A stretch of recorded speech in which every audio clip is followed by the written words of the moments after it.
اصول دین کیا ہیں، وہ جہاز چلا رہے ہیں۔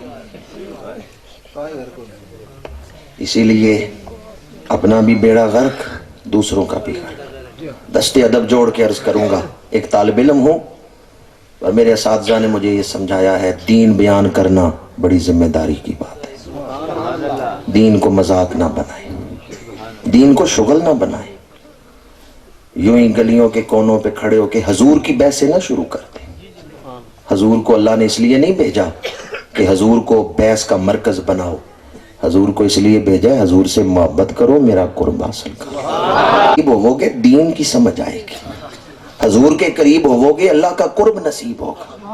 اس لیے آپ کو کوئی بحث میں ڈالے، یہ حدیث پڑھو یہ حدیث پڑھو، کو مجھے حدیثوں کا نہیں پتا، مجھے سندوں کا نہیں پتا، مجھے اصول حدیث کا نہیں پتا، بحث کرنی ہے نا تو میرے مسلک کے کسی عالم کے ساتھ کرو۔ مجھے اتنی بات پتا ہے کہ میں نے اپنے نبی سے پیار کرنا ہے، میں نے حضور سے محبت کرنی ہے، اور بڑی ذمہ داری سے یہ بات کر رہا ہوں، باوضو اس محفل میں بیٹھا ہوا ہوں۔ حضور سے محبت کرنا یہ مقاصد دین میں سے ہے، یہ کوئی عام بات نہیں، مستحب نہیں، کرو ٹھیک ہے، نہ کرو تب بھی ٹھیک ہے۔ حضور سے محبت کرنا نزول قرآن کے مقاصد میں سے ایک بڑا مقصد ہے۔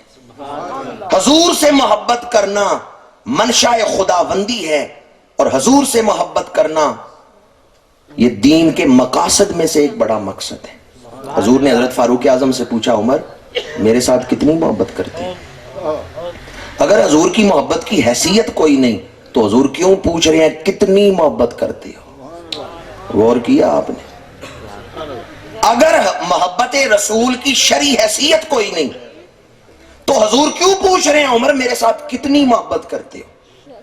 فاروق اعظم عرض کرتے ہیں، یا رسول اللہ، اولاد سے بڑھ کے، مال سے بڑھ کے، وطن سے بڑھ کے، ہر شے سے بڑھ کے۔ حضور نے فرمایا اپنی جان سے بھی بڑھ کے۔ اب انہوں نے توقف کیا، سوچا کہ میں اپنے جذبات کا جائزہ لوں۔ ہماری طرح نہیں تھے کہ سوچے سمجھے بغیر ہی مجھے محبت رسول ہے، میں عاشق رسول ہوں، حالانکہ دل میں جذبات ہے ہی نہیں۔ وہ صحابی تھے، مراد مصطفیٰ تھے، اور ان کا حضور کے سامنے بولنا ہے کوئی معمولی بات نہیں۔ اس لیے توقف کیا کہ میں اپنے جذبات کا تجزیہ کروں۔ اللہ کے رسول نے ان کے سینے پہ ہاتھ رکھا ہے۔ فاروق اعظم پکار اٹھے، اعلان یا رسول اللہ، حضور مجھے اپنی جان سے بھی بڑھ کے آپ کے ساتھ محبت ہے۔ حضور اب میرے دل میں ایسے جذبات ہیں کہ میں اپنی جان سے بڑھ کے آپ سے محبت کرتا ہوں۔ حضور نے فرمایا عمر تیرا ایمان کامل ہو گیا۔ تو اس سے ثابت ہوا حضور کی محبت دین کے مقاصد میں سے ہے، مطلوب ہے اللہ تعالیٰ کو۔ برادران اسلام، اس ساری محفل کا مقصد یہی ہے، بحثوں میں نہ پڑیں، حضور سے محبت کریں۔ جب آپ محبت میں کامل ہو گئے پھر بحثوں کی سمجھ خود بخود آ جائے گی۔ یہ ترتیب بنا لیں۔ میں یہ نہیں کہتا کہ آپ حدیثیں نہ سنیں، آپ مسائل نہ سمجھیں، مسائل کی سمجھ آ جائے گی، پہلے محبت میں کامل ہو۔ جب محبت کامل ہوگی پھر آپ کسی بحث میں پڑیں گے تو ڈوبیں گے نہیں، کنارے لگ جائیں گے۔ میں نے یہ ساری جو گفتگو کی ہے تمہیداً ہی ساری گفتگو کی ہے، جو حدیث مبارکہ میں نے خطبہ کے دوران تلاوت کی ہے اس کا ترجمہ کر کے اپنی گفتگو کو سمیٹوں گا، اور اس حدیث کا جو پہلا لفظ ہے وہ میرے اس سارے مضمون پر دلالت کرتا ہے۔ یہ سارا مضمون جو میں نے بیان کیا ہے اس کی دلیل، اگرچہ میں نے گفتگو کے دوران آیتیں بھی پڑھی ہیں، پر جو حدیث میں نے خطبہ میں تلاوت کی اس کا پہلا لفظ اس سارے مضمون کی تائید ہے۔ یہ حدیث جو میں نے تلاوت کی ہے موطا امام مالک میں ہے۔ اللہ کے رسول صلی اللہ علیہ وآلہ وسلم نے فرمایا، بعثتُ لأتمم حسن الاخلاق، میں بھیجا گیا ہوں تاکہ میں مکمل کروں اخلاق کے حسن کو۔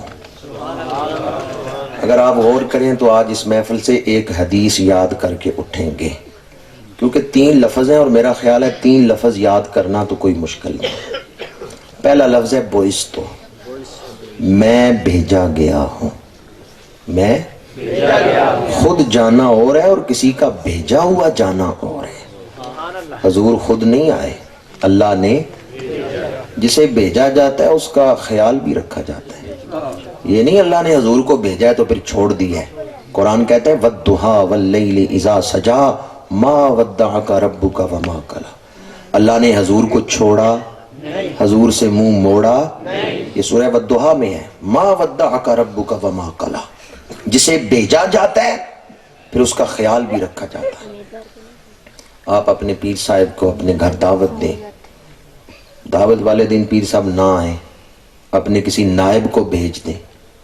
ان کے بھیجے ہوئے آدمی کی آپ لوگ عزت کریں تو کس کی عزت کر رہے ہیں؟ یہ اصول ہے دنیا کا. اگر بھیجے ہوئے کی عزت کی جائے تو اصل میں وہ بھیجنے والے کی عزت ہے. حضور خود نہیں آئے، حضور کو اللہ نے بھیجا ہے. اب جو حضور کا ادب کر رہا ہے وہ اللہ کو راضی کر رہا ہے. جس کی توحید پختہ ہے وہ رسالت کا ادب کرتا ہے، اور جو رسالت کی بے ادبی کر رہا ہے وہ اللہ تعالیٰ کے عذاب کو دعوت دے رہا ہے. یہ سارا مضمون اس لفظ بوئستو کے اندر موجود ہے. میں بھیجا گیا ہوں. حضور کے بارے میں زبان کھولنے سے پہلے سوچ لینا کہ بھیجنے والا کون ہے. اسے اپنے نبیوں کی عزت بڑی پیاری. قرآن کتاب اللہ ہے، قرآن کی عزت تعظیم واجب ہے. کعبہ بیت اللہ ہے، کعبے کی عزت عظمت واجب ہے. قرآن اور کعبہ ان دونوں کی عزت تعظیم فرض کیوں ہے؟ اس لیے کہ قرآن کسی انسان کا کلام نہیں، یہ کتاب اللہ ہے. کعبے کا ادب کیوں فرض ہے؟ یہ بیت اللہ ہے. تو حضور کا ادب کیوں فرض ہے؟ یہ رسول اللہ ہے. قرآن کو اللہ کی نسبت سے دیکھتے ہو، کعبے کو اللہ کی نسبت سے دیکھتے ہو، تو ذرا حضور کو بھی اللہ کی نسبت سے دیکھو. قرآن کتاب اللہ، کعبہ بیت اللہ، اور حضور لا الہ الا اللہ محمد رسول اللہ. حضور کے بارے میں زبان کھولنے سے پہلے سوچ لینا اللہ کو اپنے نبیوں کی عزت بڑی پیاری ہے. اگر ذرہ برابر بے ادبی ہو گئی نبوت کی، سارے اعمال ضائع ہو جائیں. بندہ گناہ کرے نا دل فوراً سیاہ نہیں ہوتا، ایک نقطہ پڑتا ہے دل پہ. بندہ گناہ کرتا رہے وہ نقطہ بڑھتا رہتا ہے. ایک عرصے بعد دل سیاہ ہوتا ہے، فوراً نہیں ہوتا. اور اگر اس دوران بندہ توبہ کر لے سیاہی ختم ہو جاتی ہے، دل روشن ہو جاتا ہے. گناہ کرے دل فوراً نہیں سیاہ ہوتا. نبی کی بے ادبی کریں، ادھر آپ گستاخی کریں گے ادھر فوراً سارا دل سیاہ ہو جائے گا، اور ایسا سیاہ ہوگا کہ توبہ کی ہوش ہی نہیں آئے گی. آپ کو توبہ کی توفیق ہی نہیں ملے گی. کئی بے ادب ایسے ہیں، انہیں سمجھاتے رہیں ادب کرو، معافی مانگو اللہ سے، وہ سمجھتے ہیں ہم ٹھیک ہی راستے پہ چل رہے ہیں. اس لیے کہ رسول کی بے ادبی کرنے سے دل ایسا سیاہ ہو جاتا ہے. لیکن شیطان نے بے ادبی کی حضرت آدم کی، آج تک توبہ کی ہے؟ سمجھ آئی ہے؟ نہیں سمجھ آئی تو پھر کوشش کریں سمجھنے کی میں کیا کہہ رہا ہوں. شیطان نے حضرت آدم کی بے ادبی کی، اللہ نے نکال دیا اپنی بارگاہ سے. شیطان کا دل ایسا مسخ ہو گیا، ایسی سیاہی پڑ گئی اس پر، آج تک اس نے توبہ. جو بے ادبی کرتا ہے نا اس کا دل مسخ ہوتا ہے، گستاخی کرتا ہے ایسی پھٹکار پڑتی ہے اس کے دل پہ، توبہ کی توفیق ہی نہیں ملتی. اس لیے بڑے بڑے ولی جاتے ہیں نا حضور کی بارگاہ میں تو سانس روک کے بے ادبی نہ ہو جائے، یہ اللہ کے رسول ہے. اس لیے میں نے پہلے بھی دست ادب جوڑ کے کہا دین کو مذاق نہ بنائیں. رسول اللہ کے بارے میں زبان کھولنی ہے تو بڑی احتیاط کے ساتھ کھولیں. بوئستو میں بھیجا گیا ہوں. دوسرا لفظ لے اتمما، تاکہ میں مکمل کروں، تاکہ میں مکمل کروں. یہ نہیں کہا بنیاد رکھوں بلکہ کہا مکمل کروں. بنیاد تو پہلے نبی رکھ گئے ہیں اخلاق کی، اس حدیث میں اخلاق کا مضمون ہے. بنیاد پہلے نبی رکھ گئے ہیں. حضور نے یہ نہیں کہا میں بنیاد رکھنے آیا ہوں، کہا میں مکمل کرنے آیا. اور بنیاد کیا رکھی ہے انہوں نے، یہ بھی حضور کی حدیث ہے. حضور فرماتے ہیں پہلے نبیوں کے فرامین میں سے ہے کہ حیا اخلاق کی بنیاد ہے، جب حیا ختم ہو جائے جو چاہے کرتے رہو۔ یہ حضور کی حدیث ہے، پہلے نبی فرماتے ہیں جب حیا ختم ہو جائے جو چاہے کرتے رہو۔ تو اس سے ثابت یہ ہوا کہ جس میں حیا ہے اس کے اخلاق اچھے ہیں۔ اخلاق کی بنیاد کیا ہے؟ حیا۔ اخلاق کی بنیاد کیا ہے؟ اپنے گھروں کی چوکی داری کریں۔ چور آپ کے گھر داخل ہو چکے ہیں اور آپ کو خبر نہیں ہے، ٹیلی ویژن کے ذریعے، کیبل کے ذریعے، انٹرنیٹ کے ذریعے چور آپ کے گھر داخل ہو چکے ہیں، اور وہ لوٹنا کیا چاہتا ہے؟ روپیہ پیسہ نہیں، آپ کی اولاد کو لوٹ رہا ہے۔ آپ کا اصل سرمایہ آپ کی اولاد ہے۔ روپیہ پیسہ سونا چاندی یہ دولت ہیں، پر ان سے بڑی دولت ہے اولاد۔ اگر اولاد ہی برباد ہو جائے، اولاد ہی خراب ہو جائے، اولاد کوئی اپنے ماں باپ کی قدر نہ ہو، اولاد ہی گمراہ ہو جائے تو آپ کی دولت ضائع ہوگی۔ چور آپ کے گھر داخل ہو چکے ہیں، آپ کون سا ہر وقت گھر ہوتے ہیں کہ میری اولاد ٹی وی پہ کیا دیکھ رہی ہے، میرے بیٹے انٹرنیٹ پہ کیا دیکھ رہے ہیں۔ چوکی دارا کریں اپنے گھر کا، اپنی دولت کو بچائیں، کہیں قیامت کے دن یہ اولاد رسوائی کا باعث نہ بن جائے۔ حضور نے فرمایا حیا ختم ہو جائے جو چاہے کرتے پھرو۔ میں نے دیکھا کئی گھروں میں بیٹا باپ کو گالیاں دے رہے ہیں۔ کیوں گالیاں دیتا ہے بیٹا باپ کو؟ حیا نہیں ہے۔ بیٹی ماں سے لڑ رہی ہے، کیوں؟ بیٹی کی نگاہ میں حیا نہیں ہے۔ جب حیا ختم ہو جاتی ہے چھوٹے بڑے کا ادب ہی ختم ہو گیا، لحاظ ہی ختم ہو گیا۔ یورپ چاہتا ہے مسلمانوں کے اندر سے حیا ختم کر دی جائے۔ محفل میلاد میں بیٹھنے والوں، ظلم نہ کرو اپنی اولاد پہ کہ اولاد کو کھلی چھٹی دے دیں، بے حیائی جس طرح چاہے اپناتے رہیں۔ آئیں آج ایک غیرت مند مسلمان بن کے ارادہ کریں کہ ہم اپنے گھروں کی پہرے داری کریں گے، اپنے گھروں کا چوکی دارا کریں گے، اپنے گھروں میں بے حیائی کو نہیں پھیلنے دیں گے۔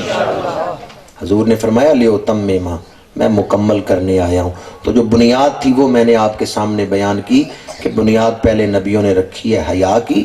حضور اخلاق کو مکمل کرنے، اس حسن کو مکمل کرنے کے لیے آئے، اور اسی لفظ سے ثابت ہوتا ہے حضور آخری نبی بن کے آئے، کیونکہ جب تک کسی شے کو مکمل نہ کیا جائے اس میں کمی بیشی کی گنجائش ہوتی ہے، اور جب کسی شے کو مکمل کر دیا جائے پھر اس میں اضافے کی گنجائش نہیں ہوتی۔ جب حضور فرماتے ہیں میں مکمل کرنے آیا ہوں تو گویا حضور نے بتا دیا میں آخری نبی بن کے آیا ہوں۔ دو لفظ ہو گئے، بعثت لأتمم۔ تیسرا لفظ حسن الاخلاق۔ اخلاق کسے کہتے ہیں؟ وہ کام جو بغیر تکلف کے آپ کر لیں اسے اخلاق کہتے ہیں، اور جس کام کے لیے تکلف کرنا پڑے، بناوٹ کرنی پڑے، تصنع سے کام کریں، وہ آپ کا اخلاق نہیں۔ اخلاق وہ ہے جو بغیر تکلف کے آپ کر لیتے ہیں۔ دوسری بات، آج کل لوگوں نے اخلاق کو بھی تجارت بنا دی ہے، دکانداری بنا دی ہے، کہ جس طرح بازار جاتے ہیں چیز خریدتے ہیں، پیسے دیتے ہیں چیز لیتے ہیں، یہ تجارت ہے، یہ دکانداری ہے جس میں کچھ دیا جاتا ہے کچھ لیا جاتا ہے۔ لوگوں نے آج کل اخلاق کو بھی دکانداری بنا دی ہے کہ اگر دوسرا آدمی نرمی سے بولے گا تو میں نرمی سے بولوں گا، وہ غصے سے بولے گا تو میں بھی غصے سے بولوں گا۔ آج کل گھر اجڑ رہے ہیں اسی وجہ سے، کہتے ہیں میرا بھائی سیدھے منہ نہیں بولا، میں کیوں اس سے بولوں؟ رشتے ٹوٹ جاتے ہیں۔ تھوڑی سی لڑائی ہوتی ہے، بھائی بہن سے کہتا ہے جا میرے گھر سے نکل جا، آج کے بعد تو میری بہن ہی نہیں ہے۔ اس کی بنیاد کیا ہے؟ رد عمل، کہ اگر دوسرا اچھا ہوگا تو میں بھی اچھا بن کے اس کے ساتھ رہوں گا، اگر دوسرا غصے سے بولے گا تو میں بھی غصے سے بولوں گا۔ یہ اخلاق نہیں، یہ تو دکانداری ہے۔ مجھے اچھے اخلاق دو تو میں تمہیں اچھے اخلاق دوں گا۔ جس میں کچھ لے کے کچھ دیا جائے وہ دکانداری ہے۔ اچھے اخلاق کیا ہیں؟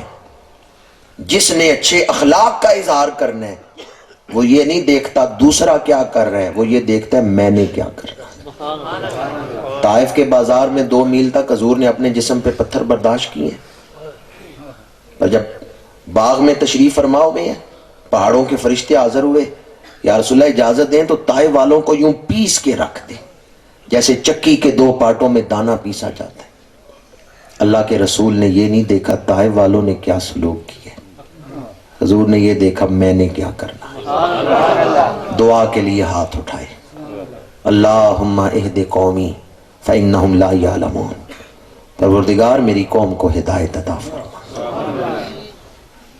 جس نے اچھے اخلاق کا اظہار کرنا ہے اس نے ہر حال میں اچھے اخلاق کا اظہار کرنا ہے۔ بعض گستاخان رسول کو حضور نے واصل جہنم کیے ہیں، ان کے سر قلم کیے ہیں، لیکن چونکہ حضور شارع علیہ السلام بھی ہیں، آپ نے دین بھی سمجھانا ہے، اس لیے بعض موقعوں پر آپ نے دین کا مسئلہ بتانے کے لیے فرمایا ہے کہ فلاں گستاخ رسول کو قتل کر دیا جائے، لیکن اخلاق نبوی کے وہ تو حضور نے دین سمجھایا ہے تاکہ قیامت تک آنے والے لوگوں کو یہ مسئلہ پتا چل جائے جو گستاخ رسول ہے وہ واجب القتل ہے۔ جہاں تک حضور کے صبر کا تعلق ہے، تحمل کا تعلق ہے، طائف کا بازار گواہ ہے، جسم پہ پتھر برداشت کیے ہیں پر پتھر مارنے والوں کے لیے دعا کر رہے ہیں۔ ذرا فیصلہ تو کرے، جو نبی پتھر مارنے والوں کو دعائیں دیتا ہے وہ درود پڑھنے والوں کو کیا دیں گے؟ جو نبی دشمنوں کے لیے چادر بچھاتے ہیں وہ اپنے غلاموں کو کیا کچھ عطا کرتے ہوں گے؟ جو ان کی غلامی میں، محبت میں، عشق میں زندگی بسر کرتے ہیں ان پر عطاؤں کا عالم کیا ہوگا؟ یہ بات بھی قرآن بیان کرتا ہے، حریص علیکم بالمؤمنین رؤوف الرحیم۔ کوئی ماں آپ کے ساتھ اتنا پیار نہیں کر سکتی جتنا پیار اللہ کے رسول اپنی امت کے ساتھ کرتے ہیں۔ کوئی باپ اپنی اولاد کے ساتھ اتنا پیار نہیں کر سکتا۔ یہ بات میں اپنی طرف سے نہیں کہہ رہا، قرآن کہتا ہے عزیز علیہ ما عنتم، ٹھوکر تمہیں لگتی ہے دل حضور کا دکھتا ہے۔ جو چیز تمہیں مشقت میں ڈالتی ہے وہ اللہ کے رسول پہ گراں گزرتی ہے۔ بعض میرے بھائی گھبرا کے کہتے ہیں میں اکیلا ہوں، میرا کوئی نہیں ہے، رشتہ دار سارے ناراض ہو گئے ہیں، میں اکیلا ہوں۔ خدا را کبھی یہ نہ کہ میرا کوئی نہیں، ہمارے حضور ہے، کیونکہ قرآن کہتا ہے عزیز علیہ ما عنتم حریص علیکم بالمؤمنین رؤوف الرحیم۔ جس کے حضور ہوں اسے یہ کہنا چاہیے میرا کوئی نہیں۔ دکھ آئے تو گھبرائیں نہ، ادب سے درود شریف پڑھیں، پھر دیکھیں دکھ بھاگتے کس طرح۔ ہم کیوں کہیں ہمارا کوئی نہیں؟ حضور ہمارے ہیں، اللہ کے نبی ہمارے ہیں۔ قرآن کہتا ہے دکھ تمہیں پہنچتا ہے اور غم انہیں ہوتا ہے، ٹھوکر تمہیں لگتی ہے دل ان کا دکھتا ہے۔ عزیز علیہ ما عنتم، جو چیز تمہیں مشقت میں ڈالے وہ اللہ کے نبی پہ گراں گزرتی ہے۔ حریص علیکم، اللہ کا نبی تمہارا بڑا حریص ہے۔ حریص کا لفظ حرص سے، حرص کا معنی ہے دل نہ بھرنا۔ گھر چیزوں سے بھرا ہوا ہے، دل نہیں بھرا، آدمی اور لا رہا ہے، اس کو حرص کہتے ہیں۔ دل ہمارا بھی نہیں بھرتا، دل حضور کا بھی نہیں بھرتا۔ ہمارا لے لے کے دل نہیں بھرتا، حضور کا دے دے کے دل نہیں بھرتا۔ اور آگے فرمایا بالمؤمنین رؤوف الرحیم، مومنوں کے ساتھ تو بڑی شفقت کرنے والے، بڑی رحیمیت کرنے والے۔ اللہ نے ایک لفظ نہیں بولا بالمؤمنین رؤوف الرحیم، دیکھیں کتنے لفظ اللہ بول رہا ہے اپنے نبی کی شفقتوں کو بیان کرنے کے لیے۔ وہ کتنی شفقتیں ہیں جنہیں بیان کرنے کے لیے اللہ لفظ بدل بدل کے، مضامین بدل بدل کے اپنے محبوب کی شفقتیں بیان کر رہے ہیں۔ عزیز علیہ ما عنتم، اس میں بھی شفقت ہے۔ حریص علیکم، اس میں بھی شفقت ہے۔ بالمؤمنین رؤوف، اس میں بھی شفقت ہے۔ رحیم، اس میں بھی شفقت ہے۔ اللہ نے کتنے لفظ بولے اپنے محبوب کی رحمتیں بیان کرنے کے لیے۔ کبھی زندگی میں گھبرا کے یہ نہ کہ میں اکیلا ہوں، حضور ہمارے ہیں۔ گھبرا جائیں تو درود شریف پڑھیں، ویسے درود شریف کو اپنے معمول میں رکھیں، یہ نہیں کہ مشکل وقت میں پڑھیں۔ آخری بات کر رہا ہوں، کچھ عرصہ پیشتر یہ ناچیز یورپ گیا،